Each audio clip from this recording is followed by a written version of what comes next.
Bonjour à tous, heureux de vous retrouver sur le plateau de Paris Turf TV pour votre quotidienne reçue 5 sur 5, l'émission du Quintet Plus et du 5-5. Pour m'accompagner aujourd'hui, Mathieu Mortagne. Bonjour Mathieu. Bonjour Philippe, bonjour à tous. Alors Mathieu, ça y est, les choses commencent véritablement à Vincennes. Prix de Boissy-Saint-Léger, 4 et 5 ans, des chevaux de qualité qu'on va revoir tout au long de l'hiver. Oui, c'est des catégories, catégories de gains où voilà, ils ont pas mal de courses pendant l'hiver, donc c'est vrai qu'on va être amené à les revoir pas mal de fois, et donc ça va être une course où on va pouvoir prendre des notes pour la suite, je pense. D'accord, justement, en parlant de notes, on va déjà voir votre sélection pour ce 5-5, on vous écoute. Alors en tête, j'ai tenté le 4 Stelton, ensuite le 9 Moving On, le 3 Vinci de l'Abbaye, le 2 Varad Dermine, le 10 Rember Mail, le 7 Artiste de Joude, le 6 Anamix et le 15 Picon. Alors, concernant votre favori, le numéro 4, Stelton, il a montré de gros moyens en Suède.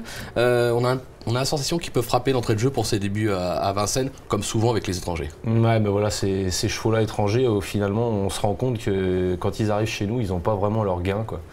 C'est un cheval en Suède, il a battu Support Justice. Donc Support Justice, c'est le gagnant du championnat européen des 5 ans récemment devant Village Mystique et tous ces chevaux-là. Donc là, il court une course fermée, ce cheval-là.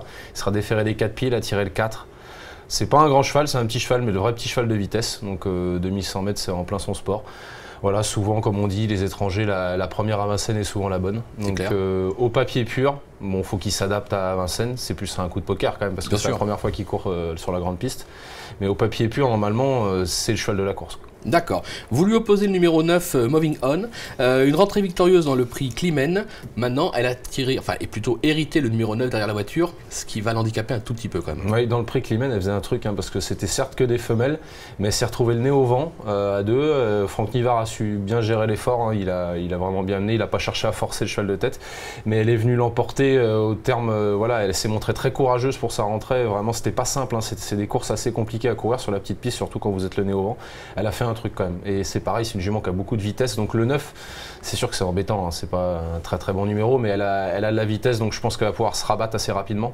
Si elle a le parcours, un bon parcours ensuite, je pense elle va vite pour finir, donc elle est vraiment en forme. Ça, je pense que c'est une bonne base. Une bonne base dans cette épreuve. D'ailleurs, Franck Nivard, qui est à pied, a dit qu'il avait le choix des mondes dans cette course, s'il avait pu courir. Il a dit qu'il l'aurait mené. Bon, d'accord, ça c'est un signe. En troisième position, justement, le numéro 3, Vinci de l'Abbaye, 100% sur le parcours, une victoire, un accessite. Le cheval est sur la montante, mais peut-être plutôt pour une place que pour la victoire. Oui, Vinci de l'Abbaye, Jean-Michel Bazir n'a jamais caché son estime envers ce cheval-là. Voilà, il a même eu des ambitions classiques puisqu'il l'a présenté au départ du Critérium. Cheval un peu déçu quand même, voilà, on aime ou on n'aime pas ce cheval-là, mais il faut bien avouer quand même que là, du coup, il retrouve une catégorie qui est largement dans ses cordes. 2100 mètres, vous l'avez dit, ça ne le dérange pas. Il sera déféré des postérieurs. Quand il est dans cette configuration-là, il se loupe rarement. Ouais, il a tiré un bon numéro derrière l'Autostar. Jean-Michel a dû l'amener au mieux pour cette course-là. C'est une première chance. C'est une première chance. Le numéro 2, Varad Dermine, elle a montré de belles choses durant le premier semestre 2013. Elle aussi semble sur la montante, on s'en méfie. Varad Dermine, c'est une ancienne Baudouin. Voilà, c'était une très bonne jument. On se rappelle qu'elle avait été longtemps invaincue avant de tomber sur Vision Intense dans la finale interrégionale à Vincennes. Elle s'est permis sur ce parcours-là à l'époque de battre Vanica Duruel et Victoire. Oui, c'est pas mal. Voilà. Donc après, elle a eu une longue interruption de carrière. Elle est passée chez Jean-Michel Bazir. Et pour sa rentrée l'autre fois sur la petite piste en nocturne, Jean-Michel l'avait muni d'abonnés fermés. Et la jument était très fraîche, elle a tiré mais énormément. Donc elle s'est un petit peu éteinte pour finir, mais c'était quand même pas mal parce qu'elle finissait pas si loin que ça au final. Là, ils ont recouru un coup en province pour la remettre en confiance. Elle a fini plaisamment, gentiment en retrait. Voilà, on met Jos Verbeek, on redéfère des 4 pieds, chose qui a été fait qu'une fois pour l'instant. Le 2 derrière l'Autostar, je pense quand même qu'il faut bien se garder de la condamner. Ouais, c'est clair. On va en apprendre beaucoup pour la suite de son hiver sur cette course-là, je pense. D'accord. Pour voir si la jument est encore capable de franchir le cap ou si peut-être si elle a ses gains. Ouais, mais normalement, dans cette course-là, si elle ne fait pas l'arrivée, il y aura un souci, je pense. Ok, bon, quel que soit le classement, on la regarde courir, quoi qu'il arrive, pour la suite de l'hiver. En cinquième position, le numéro 10, Rember Mail, très estimé par les frères Martens, donc on l'a dit, c'est les frères Martens. Ouais, il se mire dedans, on peut dire. Voilà, c'est un cheval, à chaque fois il nous en parle comme quoi s'il a un gros potentiel. Bon, pour l'instant, il a fait des belles choses, mais de là à dire qu'il a fait qu'il a couru comme un crack, c'est pas encore le cas. Maintenant, avec le peu de gains qu'il a, il se retrouve toujours il a des mauvaises conditions de course, ou c'est le moins riche, ou alors il part en deuxième ligne comme aujourd'hui. Bon là, il est en dedans, donc oui, ça peut peut-être l'avantager. Voilà. S'il arrive à se faufiler, attention à lui, parce que quand même les frères Martens, ils ont des points de comparaison dans les box. Et celui-là, ils en font un très très bon, donc attention à lui. On va s'en méfier. C'est le moment de la minute terrain, puisque Arnaud Lecomte a joint au téléphone Cédric Mégissier, qui présente Athéna de Vendel, le numéro 5. Alors, vous ne l'avez pas dans votre sélection, on en parlera par la suite. Pour l'instant, on va écouter Cédric Mégissier.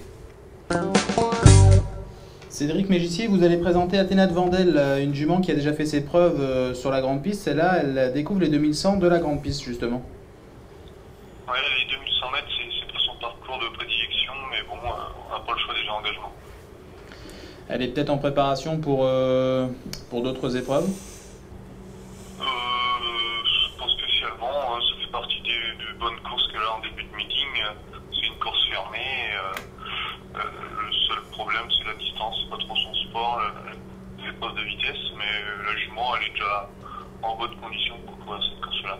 Oui, parce qu'elle vient très très bien se comporter à Argentan en rendant 50 mètres, tout en n'étant pas très heureuse, semble-t-il. Oui, non, elle a fait une très très bonne rentrée.